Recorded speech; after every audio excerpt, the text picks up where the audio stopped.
그동안 명절 때마다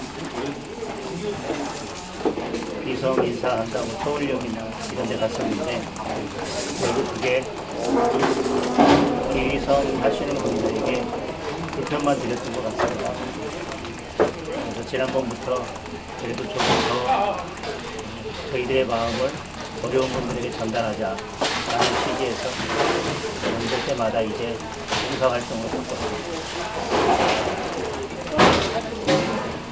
대표님, 어제 불발된 대통령 오찬 관련해서 청와대에서는 협치 기회를 놓쳐서 유감이다라고 표현을 했고, 정성래 대표는 초딩보다 못한 무례다 이렇게 반응을 했는데요. 어떻게 좀 보셨을까요?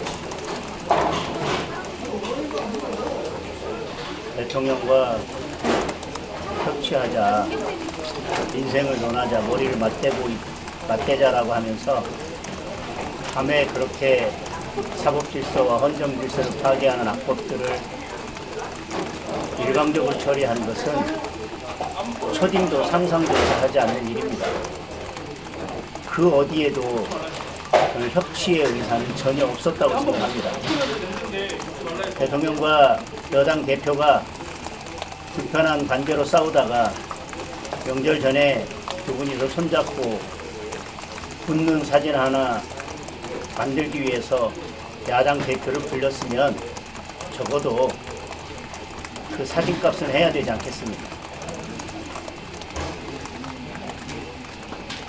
설 연휴 이후에 민주당에서 사법개혁안 밀어붙인다고 하는데 대응이나 이런 거 조심하고 계신 게 있는지. 국민들께서 지켜보고 계시고 차곡차곡 쌓이고 있다고 생각합니다.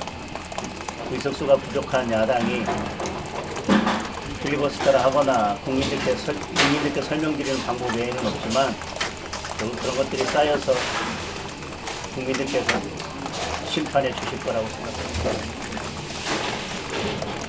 오늘 노인분들 만나시면서 노인 정책 살펴보시겠다고 했는데 저희 당이 그 기본소득도 정당에서 빼고 있는 상황이잖아요. 어떤 정책을 좀 구상 중이신지 궁금합니다. 민주당식 기본소득이 아니라 진정 어르신들을 위한다면 어르신들을 위한 맞춤 복지가 무엇인지 더 고민해야 될 것입니다. 이제 지방선거를 앞두고 국민의힘이 이재명 정부나 민주당보다 더 어른들을 살피는 그런 정책들을 만들어서 발표하겠습니다.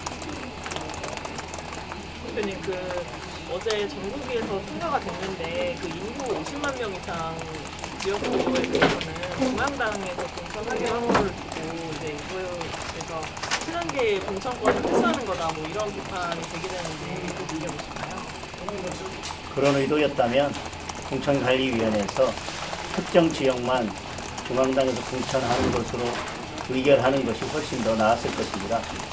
당원 단계에 넣는다는 것은 그 해당하는 모든 지역에 대해서 중앙당에서 공천하겠다는 것이고 앞으로도 지방선거 때마다 그와 같은 방식으로 공천하겠다는 당의 방향성을 당원 단계에 박은 것입니다. 그동안 당협위원장이 여러 명이 있는 합선거구에서는 선거 때마다 공천 잡음이 있었고 그런 갈등들이 전체 선거의 승패에 영향을 미쳐왔습니다. 그런 문제를 해결하기 위해서 이번에 당에서 결단을 한 것입니다. 여기까지 할까요? 네, 네. 고맙습니다. 네. 혹시 아까 이제 영수회담을 계속 요청해 오셨던 상황이 있으시잖아요. 네. 이번에 불발됐고 혹시 좀 대화를 만약에 그 만남을 재개할 수 있는 조건을 생각하시는 게 있는지. 저는 조건은 없습니다. 지난번 영수회담 때도 특별한 조건을 제시하지 않았고요. 이번에도 다른 의도가 다분히 포함되어 있다는 걸 알고 있었지만 그래도 명절을 앞두고 민생에 대한 대화를 나누기 위해서 영수회담을 허락한 것입니다.